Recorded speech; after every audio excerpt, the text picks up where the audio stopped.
नमस्कार, खबर उत्तराखंड में आप सभी का स्वागत है। मैं हूं आपके साथ गरिमा वाजपेयी। खबरों में आगे बढ़ेंगे उससे पहले एक नजर आ चुके हेडलाइंस पर डालते हैं। 15 दिन पहले शुरू हुई चारधाम यात्रा में उमड़ा श्रद्धालुओं का सैलाब। 7 लाख से अधिक श्रद्धालुओं ने किए चारधाम के दर्शन।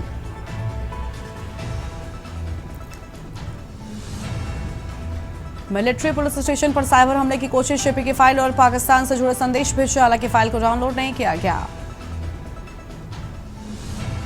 चारधाम यात्रा मार्ग पर 25 ही चार्जिंग स्टेशन बने। ग्रीन यात्रा को बढ़ावा देने के लिए सरकार की पहल। इलेक्ट्रिक वाहनों की संख्या भी बढ़ी। सरकारी कर्मचारियों की बायोमेट्रिक हाजिरी पर सख्ती। महीने में 3 दिन माफी, चौथी बार पर कार्रवाई।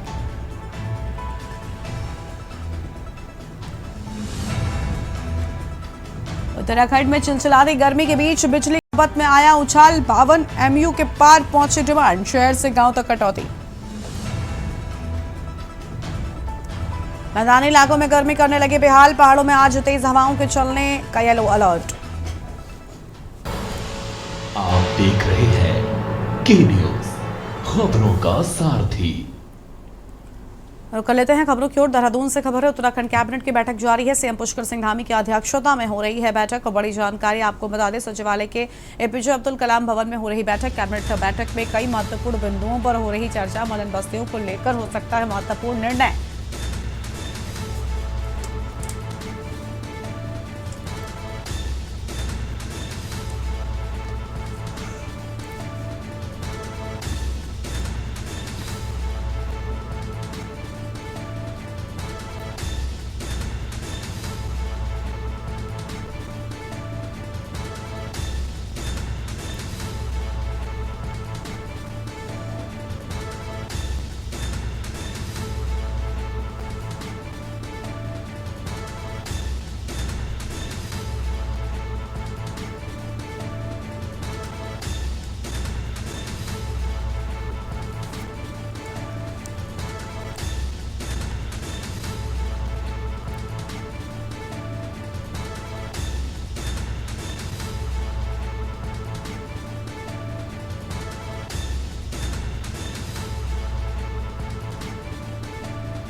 उत्तराखंड हाईकोर्ट में लक्सर की जायसी ग्राम सभा की कीमती भूमि में दबंगों द्वारा कब्जा कर निर्माण किए जाने को लेकर दायर जनहित याचिका पर सुनवाई हुई। आज हुई सुनवाई के दौरान राज्य सरकार की तरफ से कोर्ट को अवगत कराया गया कि अतिक्रमणकारियों के खिलाफ कार्रवाई शुरू की जा चुकी है। मामले की सुनवाई के बाद कोर्ट की खंडपीठ ने राज्य सरकार से 6 माह के भीतर ग्राम सभा की भूमि से अधिकारियों को हटाने का निर्देश जारी किए हैं।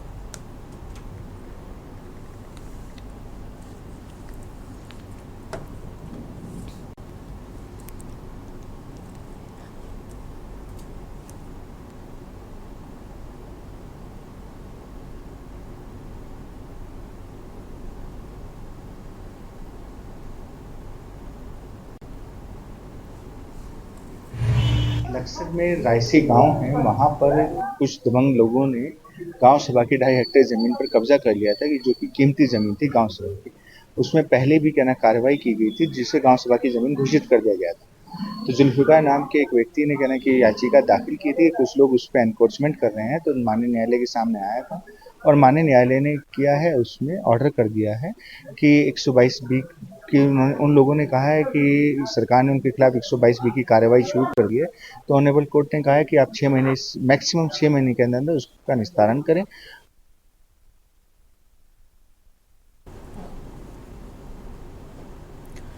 टिहरी में इस बार पर्यटन सीजन की शुरुआत अच्छी रही, लेकिन भारत पाकिस्तान युद्ध के चलते पर्यटकों की आवाजाही में अचानक कमी देखी गई है। हालात सामान्य होने पर एक बार फिर पर्यटक टिहरी का रुख कर रहे हैं। जिलाधिकारी मयूर दीक्षित ने कहा कि पर्यटकों को बेहतर सुविधाएं देने के लिए प्रशासन सोशल मीडिया के माध्यम से प्रचार प्रसार कर रहा है। टिहरी झील, हरी भरी पहाड़ियां और ठंडी हवाएं पर्यटकों को आकर्षित कर रही हैं।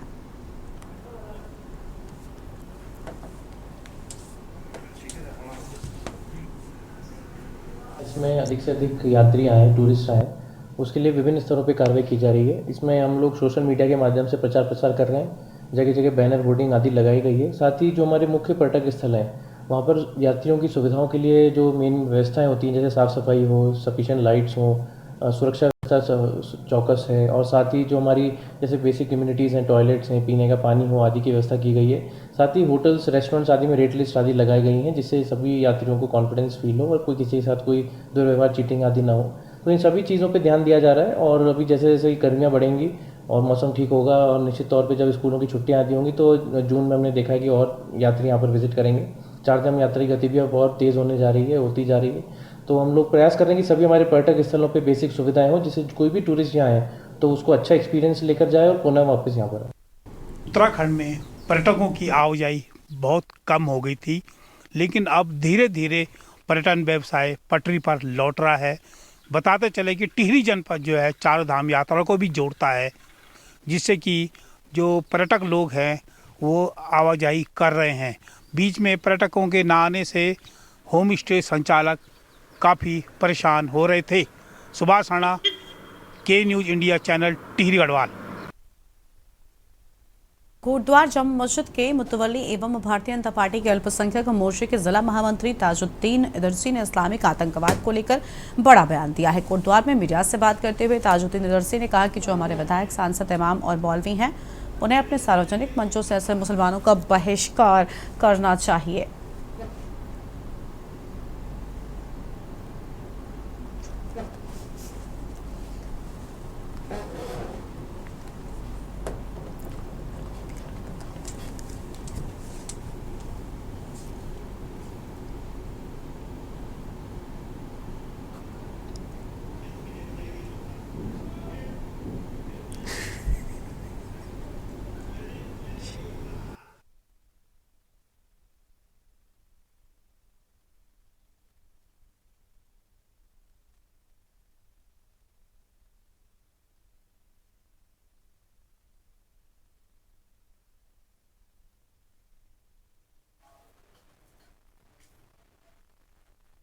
हमारे पॉलिटिकल नेता हैं, जो हमारे सांसद हैं, विधायक हैं, विधानसभा लोकसभा में बैठे हैं, वो हमारे रहबर हैं।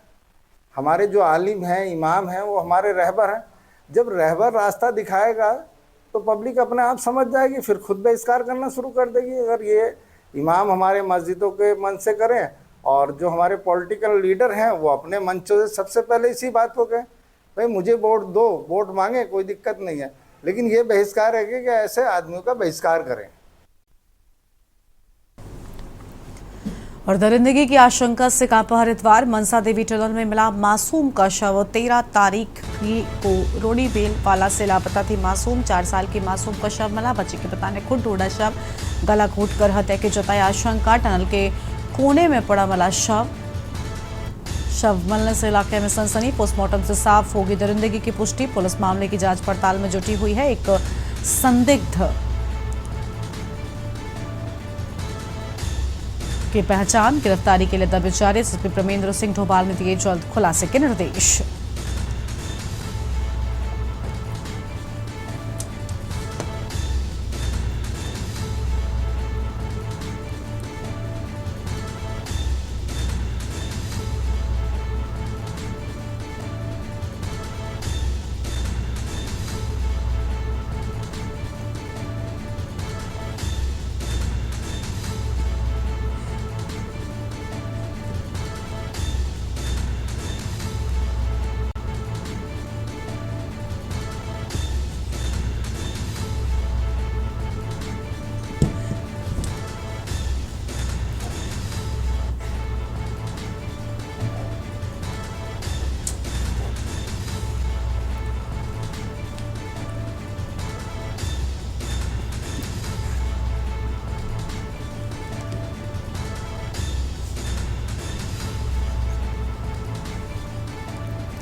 और अब आगे बढ़ते हैं खबरों की ओर। कोटद्वार से विधायक एवं विधानसभा के अध्यक्ष तो खंडूरी भूषण ने नई दिल्ली में भाजपा के राष्ट्रीय संगठन महामंत्री बी एल संतोष से मुलाकात की है और इस मौके पर विधानसभा अध्यक्ष तो खंडूरी भूषण ने ऑपरेशन सिंदूर की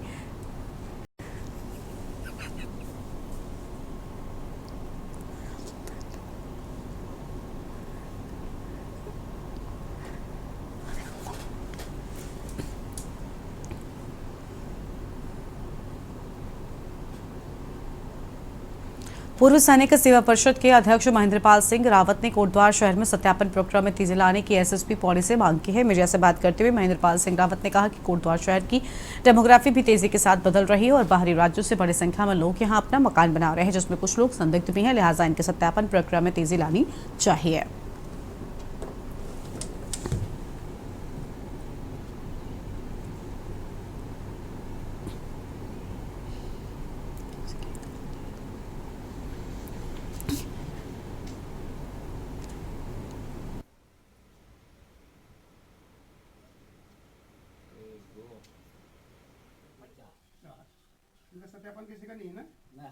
अगर जनसंख्या किसी क्षेत्र की बढ़ती है तो कहीं न कहीं उसके अधिकारों को छीनने का एक काम किया जाता है और मैं मानता हूं कि सत्यापन इसका एकमात्र एक हमारा एक साधन है। और दूसरा मैं कहना चाहता हूं कि लोकल गवर्नेंस के माध्यम से यहाँ के हम जो लोग रहवासी हैं आसपास के कौन से लोग यहाँ पे रह रहे हैं, किस प्रकार की यहाँ पे परिस्थितियाँ बनी है, किसने नया मकान बनाया, जरूर एक शासन प्रशासन स्तर पर इनको वहाँ पे अपने माध्यम से सूचित करते रहें। पूर्व सैनिक सेवा परिषद ने कोटद्वार में आवारा सांड के हमले से कालाबुड निवासी जयप्रकाश कुलाश्री की हुई मौत को लेकर स्थानीय प्रशासन से आर्थिक मदद की मांग की है और परिषद के अध्यक्ष गोपाल कृष्ण भट्टवाल ने एसडीएम को सौंपे गए एक ज्ञापन में कहा कि जयप्रकाश कुलाश्री घर में अकेले कमाने वाले थे, लेकिन उनकी मौत के बाद उनकी माता, पत्नी और 2 बच्चे सड़क पर आ गए हैं।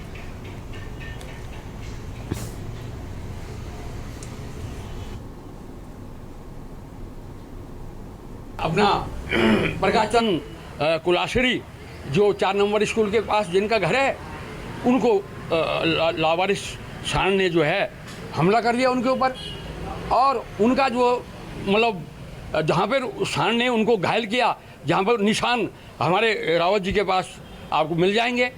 तो ये बड़ा दुर्भाग्य है और अभी सरकार से हम लोग उस परिवार को, क्योंकि अब परिवार में कोई दूसरा तो 2 बच्चे बेरोजगार हैं, माँ है, पत्नी है, उनको मदद के लिए जो है 10 लाख रुपए की हम यहाँ के एसडीएम को पास जा रहे हैं, अभी उनको मदद की जाए।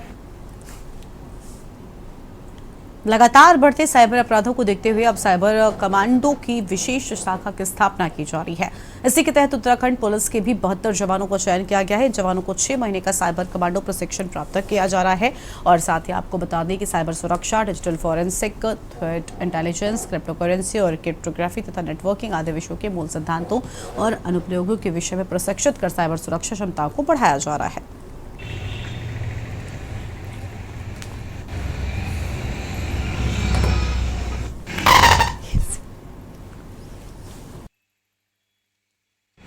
इसमें जो इनिशियली हमारे यहाँ से साइबर कमांडो में कुछ कर्मचारियों का चयन हुआ था और 6 माह का अपना प्रशिक्षण करके इन्होंने वापस एसटीएफ में ज्वाइन कर लिया है और विगत में जो संवेदनशीलता आई है उसको लेकर एसटीएफ और सीसीपीएस द्वारा एक एडवाइजरी भी जारी की गई और इसमें जो हमारा सीसीपीएस के अंडर में, एसटीएफ के अंडर में जो computer emergency response team Uttarakhand है वो कंटिन्यू अलर्ट पोजीशन पे है और इसमें जितना भी साइबर रिलेटेड साइबर अटैक वाली बात आती है या आईटी इंफ्रास्ट्रक्चर या साइबर सिक्योरिटी के लिए होता है तो उसमें ये टीम जो है कंटिन्यू साइबर स्पेस को मॉनिटर करती रहती है और इस प्रकार की कोई कंप्लेंट आती है कहीं से तो उसको तत्काल उस पर रिएक्ट किया जाता है।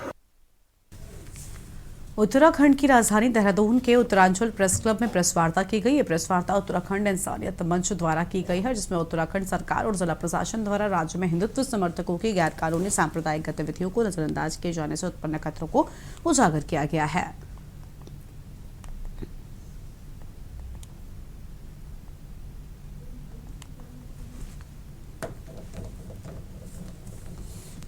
मुख्य रूप से हमने ये उजागर किया है आज कि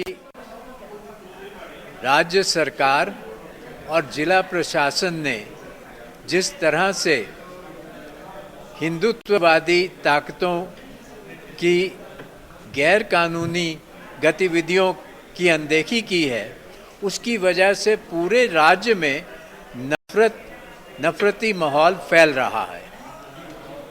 हमने ये भी बताया है कि क्या क्या कार्य ऐसे हुए हैं जो कि कानून की अवहेलना सरकार द्वारा हुई है, सुप्रीम कोर्ट के आदेशों की अनदेखी की जा रही है। तो ये प्रमुख बातें हमने उठाई हैं। इसमें ये भी बात कहना ज़रूरी है कि अगर ऐसे ही चलता रहा कि एक समुदाय के लोग जो चाहे बोल दें और बाकी कोई बोल ना सके, तो कोई बचने वाला नहीं है। एक ब्रेक के लिए यहाँ पर रुकते हैं, जल्द लौटेंगे। आप देख रहे हैं के न्यूज, खबरों का सारथी।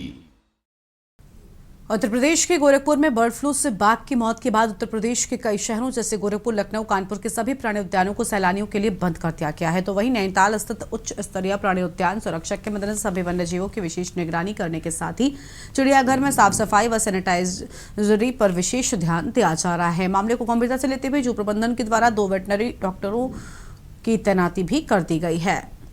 ब्लड सैंपल्स भी लगातार लिए जा रहे हैं।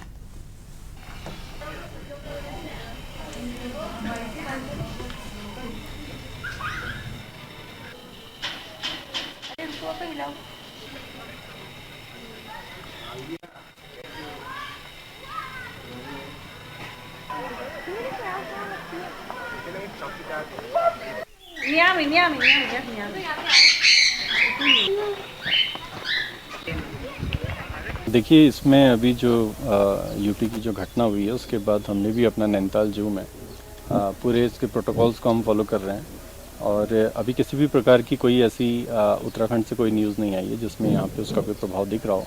फिर भी एहतियातन जो हमारे दोनों वेटनरी डॉक्टर्स जो हैं उनको जू में ही अभी उनकी ड्यूटी यहाँ पे तैनात किया हुआ है और सभी जानवरों का, चाहे वो हमारे टाइगर, लेपर्ड्स हैं या फिर जो हमारी पक्षी प्रजाति हैं, उन सभी का जो है गहन उनका परीक्षण किया जा रहा है और उसके ब्लड सैंपल्स दे करके भी आगे भेजे जा रहे हैं और उनकी जो विजुअल अपीयरेंस है सभी जानवरों की, उसको भी नोटिस किया जा रहा है और अभी पूरी तरीके से सारे स्वस्थ हैं और इसमें जो रिस्ट्रिक्टेड एक्सेस है जो उनके बाड़ों पे, उसको हमने उसमें फॉलो कर रहे हैं और कोई भी व्यक्ति एकदम अब इनके नज़दीक नहीं जाएगा और पर्यटक भी जो है एक उचित दूरी से उन पे जो है उसको देखेंगे। गर्मी के मौसम के साथ ही डेंगू और मलेरिया का खतरा भी बढ़ने लगा है। ऐसे ही देहरादून में जिला प्रशासन पहले ही अलर्ट मोड पर आ गया है। डेंगू की रोकथाम के घर-घर सर्वेक्षण से दवाओं और जांच व्यवस्था खास तैयारी भी की जा रही है। जिलाधिकारी सविन बंसल ने कहा कि आशा वर्कर्स, फैसिलिटेटर्स, वॉलंटियर्स और निगम कर्मचारियों की टीमें घरों में जाकर लार्वा की जांच और नष्ट करने का काम कर रही हैं। इन सभी को जिला प्रशासन की ओर से अतिरिक्त प्रोत्साहन राशि भी दी जा रही है।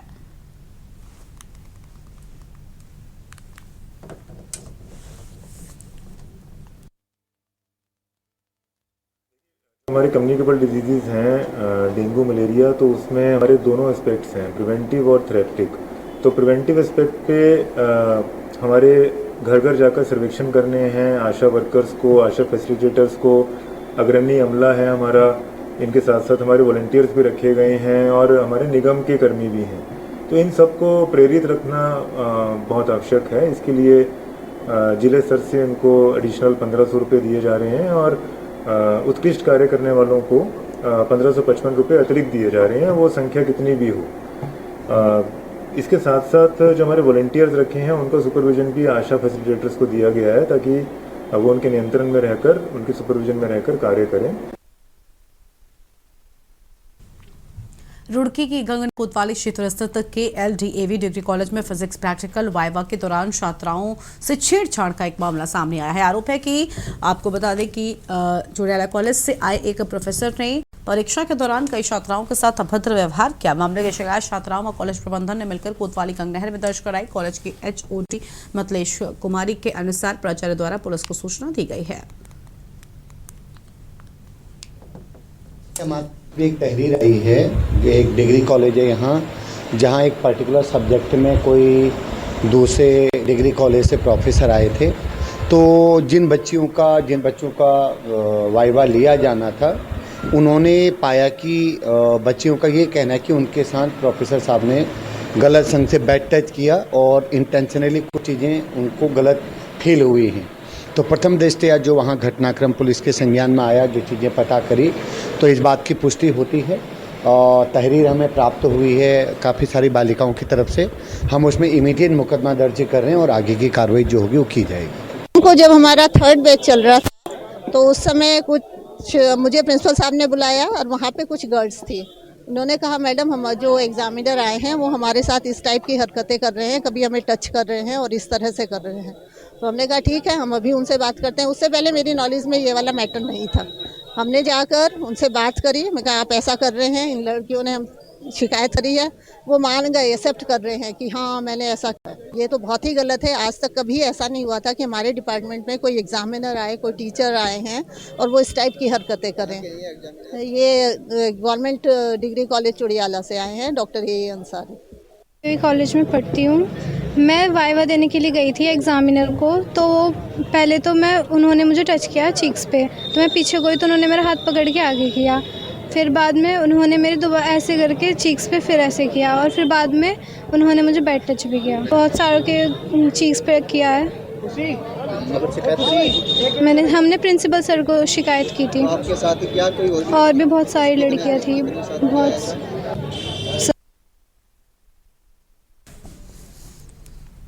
आगे बढ़ते हैं खबरों की ओर। बागेश्वर से खबर है, जहां पर श्रम कार्यालय में घुसा गुलदार देखकर कर्मचारियों में हड़कंप मचा। सूचना पर मौके पर पहुंची रेस्क्यू टीम। मुख्यालय के गोमती कॉम्प्लेक्स का पूरा मामला सामने आया है।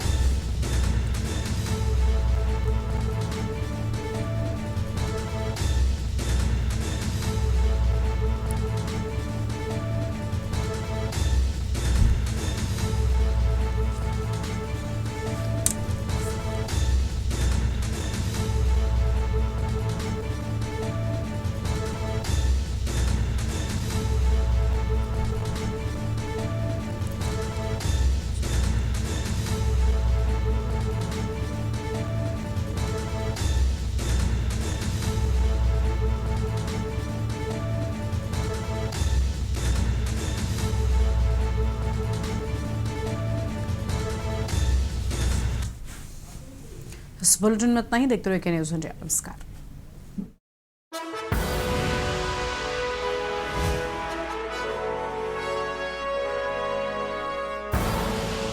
आप देख रहे हैं के न्यूज़, खबरों का सारथी।